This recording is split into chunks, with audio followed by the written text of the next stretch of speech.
প্রিয় দর্শক, আমরা চলে আসলাম চট্টগ্রামের কক্সবাজার জেলায় রামুতে অবস্থিত বিখ্যাত এবং ঐতিহাসিক রাংকুট বৌদ্ধ মন্দিরে। সেই বৌদ্ধ মন্দিরে আপনাদের নিয়ে যাচ্ছি এবং আপনাদেরকে এই বৌদ্ধ মন্দির প্রতিষ্ঠিত হওয়ার ইতিহাসটা সম্পর্কে সম্পূর্ণ আজকে বর্ণনা করব। আজকের পুরো ভিডিওতে আপনারা আমার সাথে থাকুন। ধন্যবাদ। রাংকুট বনাশ্রম বৌদ্ধবিহার কক্সবাজার জেলার রামু উপজেলার রাজারকুল ইউনিয়নে সবুজ অরণ্যে ঘেরা পাহাড়ি অঞ্চলে অবস্থিত। বর্তমান বিহারটি একটি ছোট টিলার উপর রয়েছে। এটি বাংলাদেশের কক্সবাজার জেলার প্রসিদ্ধ বৌদ্ধ বিহার। এই বিহারকে কেন্দ্র করে একসময় এ অঞ্চলে বৌদ্ধ শিক্ষা ও সংস্কৃতির বিকাশ ঘটেছিল। মৌর্য বংশের তৃতীয় সম্রাট অশোক এটি স্থাপন করেন। অনেকের কাছে এটি রামকুট বৌদ্ধবিহার নামেও পরিচিত। রামুতে আরও 30টি বৌদ্ধবিহার থাকলেও এটি বৌদ্ধ ধর্মাবলম্বীদের কাছে অধিক গুরুত্বপূর্ণ। 261 সালে সংগঠিত কলিঙ্গের যুদ্ধের সময় যুদ্ধের ভয়াবহতা থেকে গৌতম বুদ্ধ মর্মাহত হয়ে মানবতার সেবায় আত্মনিয়োগ করতে বৌদ্ধ ধর্ম গ্রহণ করেন। খ্রিস্টপূর্ব 580 থেকে 528 শতকে প্রাচীন আরাকানের ধন্যবতী নগরের রাজা মহাচন্দ্র সূরিয়ার আমন্ত্রণে গৌতম বুদ্ধ তার শিষ্যদের নিয়ে তৎকালীন সমতটে চৈত্য গ্রামের, বর্তমানে এটি চট্টগ্রাম নামে পরিচিত, এই চৈত্য গ্রামের উপর দিয়ে ধন্যবতী নগরে যাওয়ার পথে এই স্থানে এসে কিছুক্ষণ বিশ্রাম করেছিলেন। তখন তার প্রধান সেবক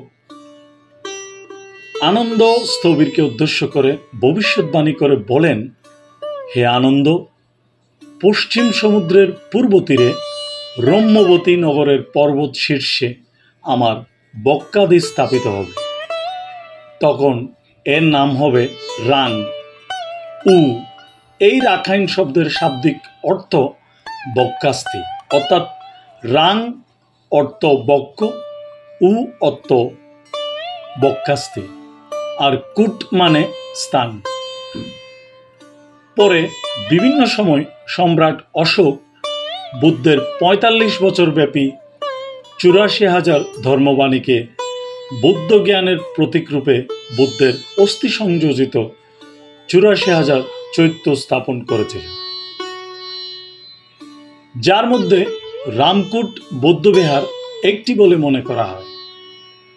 খ্রিস্টপূর্ব 308 সালে আরাকান রাজা চন্দ্রজ্যোতি, যার স্থানীয় ভাষায় চেদি রাজা, কর্তৃক বুদ্ধের উক্ত বক্ষাস্থি সাদা পাথরের 6 ফুট উঁচু বুদ্ধবিম্বের মাথায় সংযোজিত করে বুদ্ধবিম্বটি স্থাপন করেন। সময়ের বিবর্তনে রাংকুটের অস্তিত্ব বিলীন হয়ে যায়। চীনা পরিব্রাজক হিউয়েন সাংয়ের ভ্রমণ লেখায় এই বিহারের উল্লেখ রয়েছে। 1666 সালে মুঘলদের আক্রমণে বিহারটি ধ্বংসপ্রাপ্ত হয়েছিল। পরে 1930 সালে ব্রহ্মদেশীয় ভিক্ষু ও শ্রীলঙ্কান পুরোহিত জগৎচন্দ্র মহাতের শ্রীলঙ্কায় অবস্থানকালে একখানি শিলালিপি উদ্ধার করেন। শিলালিপি থেকে প্রাপ্ত তথ্যানুযায়ী অনুসন্ধান ও খনন কার্যের ফলে 1929 সালে জগৎচন্দ্র মহাস্থবির রামকুট বৌদ্ধবিহারটি আবিষ্কার এবং পুনঃপ্রতিষ্ঠা করেন।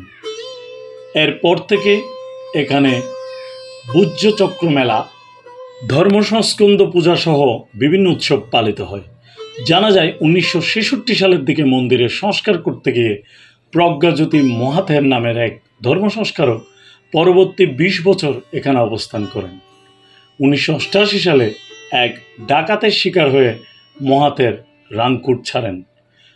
বিশ্বকবি রবীন্দ্রনাথ ঠাকুর রামকুটে বসে রাজর্ষি উপন্যাসটি রচনা করেন।